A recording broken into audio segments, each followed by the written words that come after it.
창세기 30장 25절에서 43절. 라헬이 요셉을 낳을 때에 야곱이 라반에게 이르되 나를 보내어 내 고향 나의 땅으로 가게 하시되. 오늘 말씀은 야곱이 어떻게 부자가 됐는가 그 얘기를 하는 얘기입니다. 특별히 35절에 보면 아주 임금을 정확하게, 어쩌면 각박하게 이렇게 한 것처럼 보이는 35절이 있습니다. 내가 참 이 보통 짐승들이 이렇게 얼룩무늬진 것을 낳기가 쉽지 않습니다. 그러니까 0. 몇 % 정도 될 정도로, 그러니까 수 %가 되도록 이렇게 생기는 이 얼룩무늬를 이 삭스로, 품삭스로 달라고 했을 때 라반은 쾌히 승낙을 합니다. 그래서 이제 그래 놓고 그 중에 있는 얼마 안 되는 거, 사실 얼마 안 되는 숫자를 그것도 이제 따로 모아가지고 숫자 작은 거는 자기 아들을 치게 하고, 이제 제대로 된 것은 이제 야곱을 치게 합니다. 그러니까 그 속에서 얼룩진 것만 챙겨가지고 가라, 이제 이런 얘기입니다. 그러나 부자가 됩니다. 우리는 아무리 주는 사람이 각박하게 준다 할지라도 부자가 되는 모습을 볼 수 있는데, 오늘 이 말씀 속에서 그런 것을 찾으시고 은혜 받으시기 바랍니다. 이제 요셉은, 라헬이 요셉을 낳을 때가 이제 그러니까 11번째 아들을 낳을 때니까 나이가, 그러니까 몇 살입니까? 14년을 70 살았는데 77세에 갔으니까 80, 91세가 됐어요. 91세가 돼서 이제 11번째 요셉을 딱 낳고, 계속 이제 더 일을 할 수 없잖아요. 그래가지고 이제 계약 기간도 끝났고 마누라도 이제 다 내 것이 됐고, 그러니까 이제 가려고, 나를 보내달라고 얘기를 합니다. 그 떠나온 곳이 어디입니까? 내 고향 브엘세바에서 떠나가지고 어디로 왔어요? 베델을 거쳐서 바탄 아람으로 이렇게 왔어요. 하란 땅으로 이렇게 왔는데 이제 돌아가게 해달라는 거죠. 사실은 뭐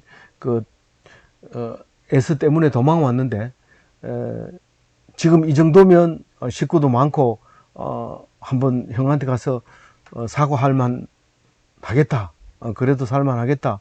안 받아줘도 살만 하겠다. 이런 생각을 했던 건지 몰라요.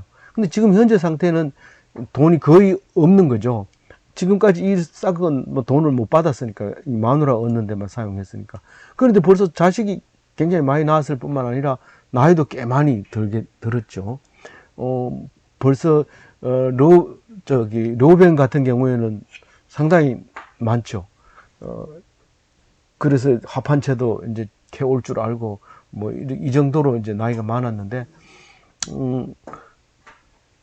가려고 이제 떠나가려고 합니다. 왜 떠나가려고 한다고요? 이대로 계속 살면 안 되니까. 다시 말해서 근로 계약을 다시 하자는 거죠. 여삼촌한테 근로 계약을 안 한다 이러면 난 떠날 거고, 한다 그러면 새로 하자, 이런 것을 이제 얘기하려고 합니다. 그래서 내가 처자들 다 데리고 가겠습니다. 그러니까 나를 주시면 난 떠나겠습니다. 그렇게 26절에 얘기를 합니다. 그죠? 네. 그런데 라반이 뭐라고 그래요? 가지 마라고 그랬죠. 왜요? 네가 하나님의 복을 받은 사람, 우리가 지금 하나님 안 믿는 사람 입장으로 얘기하면 뭐라고 해요? 너는 참 일 열심히 하고 네가 일할 때마다 일이 잘 된다는 것을 내가 알았다, 이런 말을 합니다. 그러면서 뭐라고 얘기하면 네가 나를 사랑스럽게 여기거든, 그렇게 얘기를 합니다. 보통 천사들에게 말할 때 나를 좋게 여기거든, 내가 은혜를 입었거든, 이런 얘기를 합니다. 라반을 좋게 여기거든 이스라엘인데, 나중에 보면 이게 엄청 속으로는 나쁘게 여긴 거예요. 라반을, 외삼촌을 아주 야곱이 싫어했어요. 나중에는 막 얘기합니다. 몇 번이나 쏘겠다고요? 10번이나 쏘겠다. 그러고, 그러면서 막 이제 대됩니다. 나중에 도망가서 떨려가지고 이제 그런 얘기를 합니다. 그러니까, 하나님이 시시비비를 가리지 마라 했기 때문에 내가 말 안 한다. 그리고 이제 더 이상 얘기를 안 합니다. 외삼촌 라반도. 얘기 안 하고 이제 고이 보내주는 작별 인사를, 떠날 때 우리가 보통 떠나는 사람이 주인한테 와서 작별 인사를 해야 되는데, 이 외삼촌이 그 먼 길까지 달려와서 작별 인사를 하고 갑니다. 이렇게 떠나면. 그게 하나님이 주시는 사람들의 모습이죠. 아주 나쁜 놈이고 야반 도주한 사람이고 그렇지만은, 그러나 진짜 하나님 사람은 거기에서 나타나는 모습을 봅니다. 그래서 사람들이 예수 믿는 사람, 하나님 믿는 사람을 그렇게 좋게 여기진 않아요. 어쨌든 야곱은 그런 사람입니다. 그래서 네가 품삯을 정하라고 28절에 얘기를 하니까 이제부터 이제 근로 계약에 들어가는 거죠. 이제 그 노사 이제 협의를 하고 있는 거죠. 그래서 29절에 이제 야곱이 제안을 합니다. 내 일하는 거 실력하고 근로 건면 성실 이런 거 다 외삼촌 알죠. 그러니까 나의 인건비는 가치는 외삼촌이 더 잘 알 겁니다. 그러나가 아니라 거기에 대한 얘기를 구체적으로 합니다. 내가 오기 전에는 외삼촌 소유가 얼마 안 됐습니다. 내가 라헬을 만났을 때 그때 몇 마리 안 됐어. 내가 직접 먹일 수 있을 정도로 때가 얼마 몇 마리 안 됐습니다. 그렇게 얘기를 하면서 그 덜에서 처음 만났을 때 몇 마리 안 됐는데 지금은 때를 이루었다. 많은 번성하여 때를 이루었으니 내 발이 이르는 곳마다 하나 여호와께서 외삼촌에게 복을 주셨나이다. 그런데 나는 언제 집을 세웁니까? 식구는 벌써 11명이다. 마누라 4명까지 해서 몇 명입니까? 16명. 예? 아직 막내는 안 났으니까 자기까지 16명이 되죠. 막내 안 났으니까 16명 먹고 사는 거는 외삼촌이 먹여준다 하더라도 나는 언제 재산하고 집하고 이렇게 딱 이렇게 안정되게 할 수 있습니까? 내 집을 세우리까? 이렇게 얘기를 합니다. 그러면 이제 라반이 그럼 집 세우려면 뭘 주면 되겠나? 이렇게 이제 물어보는 거예요. 예를 들어서 뭐 집을 준다 이러면은 그 집을 주는데 몇 년 뭐 이런 식으로 계약을 해야 되겠죠.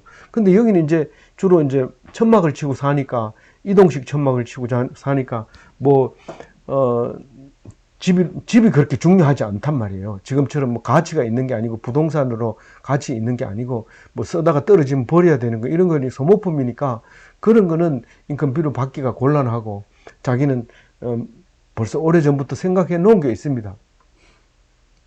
그래서 외삼촌 나 생각해서 뭐 주려고 애쓰지 마세요. 나는 외삼촌한테 받을 게 없습니다. 그러면서 다만 이 가끔가다 태어나는 이 얼룩이를 나에게 그걸로 주면 분명하게 외삼촌 재산과 내 재산이 분리되겠습니다.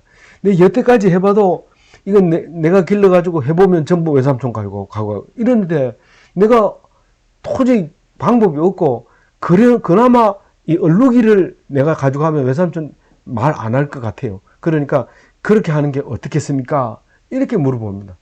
그럼 뭐 얼룩이 그 몇 마리 안 그래도 제사 용도로도 못 쓰고 팔리지도 않고 자기 식구들이 먹어봤자 그 뭐 안 그래도 뭐 다른 거 많은데 그거 먹는 것도 필요 없고 이게 그래서 이제 오케이 성랑을 하죠. 만약에 얼룩이만 나한테 준다면 내가 외삼촌 양떼를 지키겠습니다. 딱 이렇게 얘기를 합니다. 그러니까 32절을 읽어보면 오해의 소지가 있긴 한데 한번 읽어보겠습니다. 32절 오늘 내가 외삼촌의 양떼를 두루 다니며 그 양 중에 아롱진과 점 있는 것과 것을 가려내며 또 염소 중에 점 있는 것과 아롱진 것을 가져내리니 이 같은 것이 내 품삯이 되리이다. 오늘이라고 하면은 만약에 가려내서 자기가 챙긴다면은 그건 과거의 싹이 됩니다. 근데 과거의 싹은 이미 받았어요. 14년 됐기 때문에 다 받았다고 볼 수 있어요. 그래서 오늘이라는 거 아니라 오늘부터 외삼촌이 다니면서 양떼를 다니면서 있는 것은 내 거 하겠습니다. 오늘부터라는 말이 있죠. 오늘부터 그렇게 하겠습니다. 그러니까 나중에 몇 년 지난 뒤에 와가지고 이게 왜 네 품삯이나 이게 내 품삯이다 이렇게 말하지 않게끔 아주 그렇게 확실하게 해 주십시오. 이렇게 얘기를 합니다. 안 그러면 뭐 전부 자기 거라고 하니까요. 그러니까 못된 거를 내 것이 그거라도 확실하게 챙길 수만 있다면 그건 내 것이 되게 하겠습니다. 그렇게 하면서 강력하게 얘기합니다. 만약에 깨끗한 게 있으면은 그건 도둑질한 것으로 해 주십시오. 그렇게 얘기를 합니다. 그럼 뭐 더 이상 얘기할 게 없어요. 라반은 좋다. 이렇게 이제 34절에 이제 그 근로계약이 체결이 된 겁니다. 예. 근로계약이 체결됩니다. 근데 여기서 이제 조금 주의를 해야 될 것은 뭐 이상하게 한다고 얘기할 수 있는 게 뭐냐면 세번역에 보면은 32절을 뭐라고 번역을 하냐면 그렇게 한다고 해놓고도 이제 얼룩무늬를 따로 떼놨다 이렇게 이제 번역을 해요. 35절 얘기를. 그래서 그게 아닌 걸로 제가 읽어지기 때문에 이제 좀 신경 쓰는 건데 32절에 보면 오늘이라고 하는 것은 여러 가지로 해석할 수 있어요. 욤이라고 하는 그 히브리어의 오늘은 근데 그 중에서 어떤 기간 안에 이 말일 수도 있어요. 어떤 기간 안에 점 있는 것은 내 것입니다. 이제 이렇게 말할 수도 있어요. 그런데 35절에 보면 바로 이제 그 누가 라반이 이 얼룩말을 얼룩이를 골라내 가지고 자기 아들 손에 맡깁니다. 이제부터 하자는 거예요. 이제부터. 지금까지 있는 거는 안 되고 혹시 이게 네가 섞어버릴지 모르니까 사흘길을 떠게 합니다. 이렇게 멀리 떠게. 그 사흘길이면 한 70km 돼요. 그럼 70km 하면 여기서 저기 그 뭡니까 김천 이상 가야 돼요. 훨씬 더 멀리. 이 직선 거리가 70km 정도 되니까. 그 70km가 왜 어떻게 알아냈어요? 뭐 요즘은 그런 거리가 많지 않기 때문에 몇 킬로미터인지 잘 모르지만 제가 옛날에 걸을 쓸 때는 한낮을 걸으면 30km를 가요. 우리 집에서 큰 집까지 걸어가는데 한 30km 걸으면 가는데 이거는 이제 부엘세바에서 예루살렘까지 사흘길을 가서 이삭을 바칠 때 사흘길이라고 했거든요. 그러면 한 70km 정도 돼요. 그렇게 멀리 띄워놓고 이제 양을 칩니다. 지금 현재는 이게 말이 안 될 것 같지만 옛날에 그 요셉을 보고 형들이 잘 있나 가봐라 이러면은 세계물까지 갑니다. 도당까지 갑니다. 그러면 훨씬 키로수가 멀리 나옵니다. 그런데 어쨌든 이렇게 이제 멀리 띄워놓고 절대로 안 섞이도록 해라. 이거는 우리 것이다. 이렇게 이제 한 것 같아요. 그래서 이제 37절부터가 이제 야곱이 자기 재산을 불리는 치부하는 이야기가 나옵니다. 얼룩이라고 하는데 얼룩덜룩한 게 있고 희끄무레한 게 있고 색깔이 바뀐 게 있고 이렇습니다. 그래서 이제 양은 까만 양은 쓸모가 없어요. 까만 양은 어디 잘못 난 거기 때문에 까만 양을 안 되고 또 아롱진 것 점 있는 거는 염소는 까만 염소가 있기 때문에 염소는 까만 것도 괜찮지만은 점 있는 거 아롱진 것은 염소는 그런 것만 이제 그럽니다. 지금 몽골 같은데 목장에 가서 이제 움직이는 걸 봤는데 노란 염소도 있고 까만 염소도 있고 이제 이것처럼 얼룩한 염소 있고 이런 게 있어요. 그것도 염소하고 양하고 막 섞어서 이렇게 기르는 걸 제가 봤는데 어쨌든 이제 그거를 얼룩이라고 해요. 얼룩이라고 하는데, 이 야곱은 그냥 생긴 대로 그냥 받으면 몇 마리 안 돼요. 그리고 양치기를 하다가도 얼룩이를 뭐 죽이거나 뭐 이렇게 뭐 일이 생겨가지고 죽어도 주인은 별로 신경 안 쓰지만, 그렇지 않은 거는 굉장히 값을 물어내라고 인건비에서 제하고 막 이런 일이 생긴단 말이에요. 그러니까 오히려 야곱은 그 얼룩이를 더 사랑스럽게 여기고, 얼룩이가 나면 너무 좋아가지고 보호하고 절대로 뭐 짐승들이 못 물어가게 지키고 이러는 거죠. 근데 야곱은 어떻게 생산했는지 우리가 읽어서 알잖아요. 그 하는데 얼룩이를 많이 낳도록 이제 노력을 합니다. 버드나무와 살구나무와 신풍나무 푸른 가지를 가다가 나무 껍질을 벗기고 흰 무늬를 내고, 이 껍질을 벗기는데 흰 무늬 나도록 껍질을 벗기는 거죠. 그냥 이렇게 빨가 벗기는 게 아니라 낫으로 이렇게 딱 하면은 얼룩하게 이제 빛이 나게 이제 껍질을 벗긴 거죠. 그러고는 그거를 그 가지 앞에다가 놓고 아기를 베게 하는데, 물 먹으러 오면 배가 불룩해지고 배가 부르면은 이제 그 새끼를 베는데, 그게 눈앞에 이렇게 구유 머리맡에 놓으면 먹으면서 이렇게 고개를 들면 그게 보이도록 해서 이제 새끼를 얼룩이를 많이 낳는다는 거죠. 그럼 라반도 모르고 라반의 아들들도 모르고 아무도 모르는 오직 야곱만 아는 그런 방법입니다. 사실 오늘 제가 읽으면서 이게 그 유대인들은, 그 히브리인들은 자기만 가지고 있는 노하우가 있습니다. 아무도 못 따라가는 게. 사람들이 그만큼 중요한 것은 말 안 합니다. 그리고 그 중요한 건 설명이 안 되기 때문에 그걸 꼭 가지고 있습니다. 그래서 지금도 터크라든가 뭐 기술이라든가 이런 거면 이스라엘 백성, 그러니까 유대인들을 따라가기가 어렵습니다. 이 2차 대전 끝나고 나라를 건국한 나라 중에서 핵무기를 가진 나라는 이스라엘밖에 없습니다. 가질 수 있지를 않아요. 우리나라하고 같이 나라를 건국했지만 우리는 뭐 꿈도 못 꾸는 거죠. 근데 이스라엘 백성은 물론 전 세계에 흩어져 있는 디아스포라가 모였기 때문에 돈 있는 돈가방 들고 전부 찾아오긴 했지만은, 이러나 저러나 지금 그 나라는 대단한 나라입니다. 노벨상도 독차지하죠. 경제력도 독차지하죠. 무엇이든지 그냥 있는 게 아니라 원인이 있다. 결과가 있다. 왜 그렇게 생긴다. 그래서 끊임없이 연구를 합니다. 그래서 우리가 볼 때는 이해가 안 가요. 그게 왜 그런지 몰라요. 그 원자핵이라고 하는 것은 도저히 우리가 이해가지 않는 반응이 일어나는데 그걸 찾아내는 거죠. 그래서 기독교인은 이걸 보면서 주면 주는 대로 받는 거지 뭐 그렇게 해서 안 됩니다. 우리가 뭐 내가 기도했으니까 뭐 하나님이 주면 죽고 받으면 안 주면 그만이고 이렇게 하는 게 아니고, 그러면 열심히 노력해야 됩니까?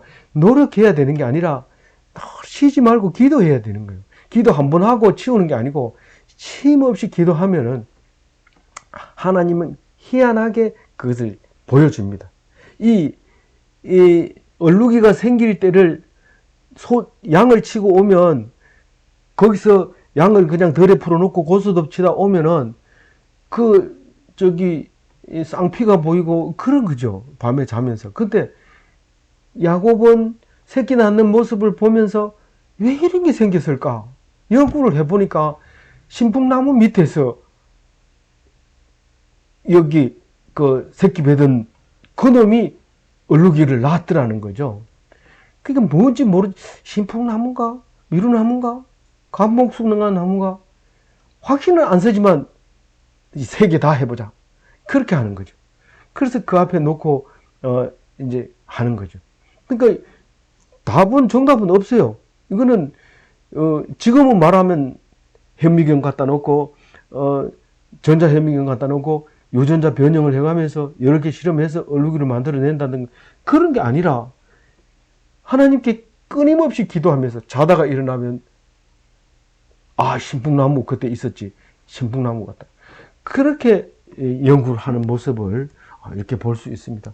참 이걸 읽으면서 우리가 야곱을 얕보고 있으면 안 됩니다. 그 사람이 얼마나 우리가 노력을 하는지.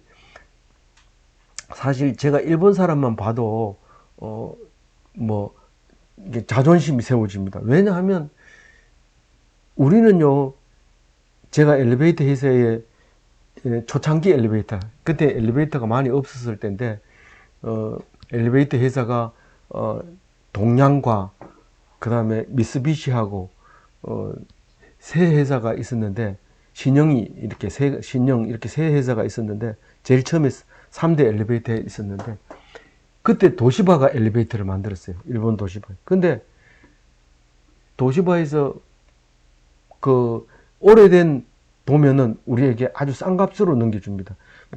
우리 볼 때는 싼 값이 아닙니다. 근데 도시바에서는 우리를 기술 제휴를 해서 싸게 주는 걸로. 그러니까 세 개 단계를 거치면 세 버전이 벌써 나오면 과거의 거는 어차피 소용없습니다. 그건 안 팔리니까.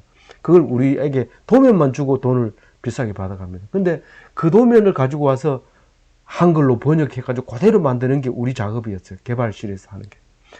그런데 우리는 시간 땡치면 집에 가고, 그때만 해도 그랬어요. 그 노조가 처음 생기고 막 이랬을 때인데, 땡치면 가고, 월급 투쟁하고 이랬을 때, 일본 사람들이 일하는 모습을 보고 깜짝 놀랐어요. 잠 안 자고, 월급 안 받고, 어려우면은. 그렇게 연구했는 거를 우리가 조금만 비열하면 편안하게 돈을 버는 거. 누가 코미디가 그랬죠. 조금만 비열하면 편안하다 그랬나요? 하여튼 수준만, 내가 목에 자존심만 안 세우면 얼마든지 편안하게 사는데 그 사람들은 그렇게 힘들게 살더라고요. 그걸 보면서 우리는 일본에 뒤질 수밖에 없다.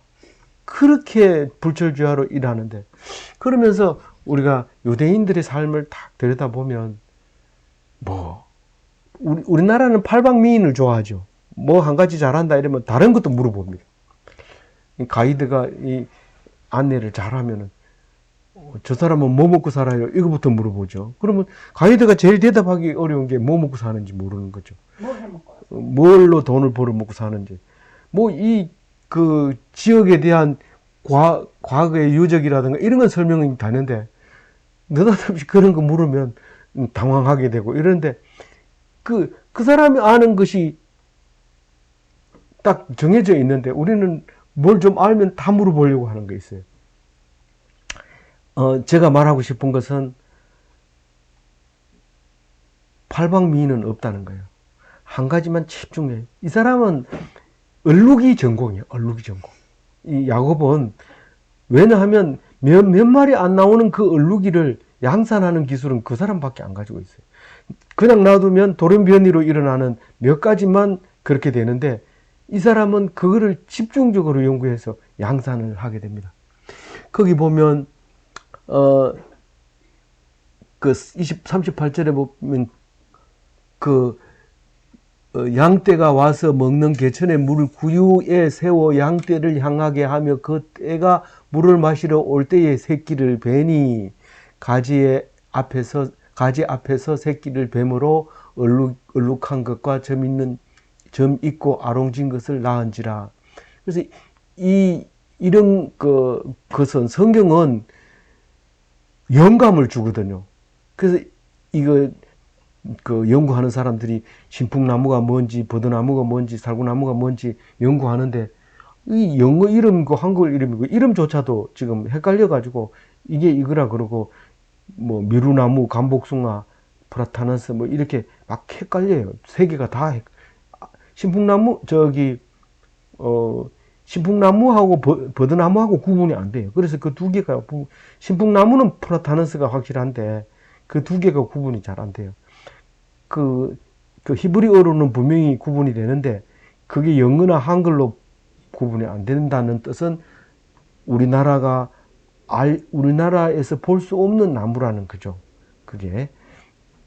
그래서 이제 생물학자들이 이런 걸 가지고 정말 유전자를 변형시킬 수 있는 그런 성분이 있는가를 연구하기도 하고 성경에서 그런 영감을 많이 얻는다고 해요.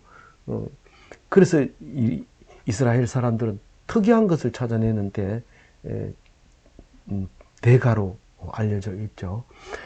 그래서 야곱이 새끼 양을 구분하고 그 얼룩 무늬와 검은 빛 있는 것을 라반의 양과 서로 마주보게 하며 자기 양을 따로 두어 라반의 양과 섞이지 않게 하며 튼튼한 양이 새끼 뵐 때에는 야곱이 겨천에다가 양떼의 눈앞에 그 가지를 두어 그 가지 곁에서 새끼를 베게 하고 약한 양이면 그 가지를 두지 아니하니 그렇게 함으로 약한 것은 라반의 것이 되고 튼튼한 것은 야곱의 것이 된지라. 참 대단하죠.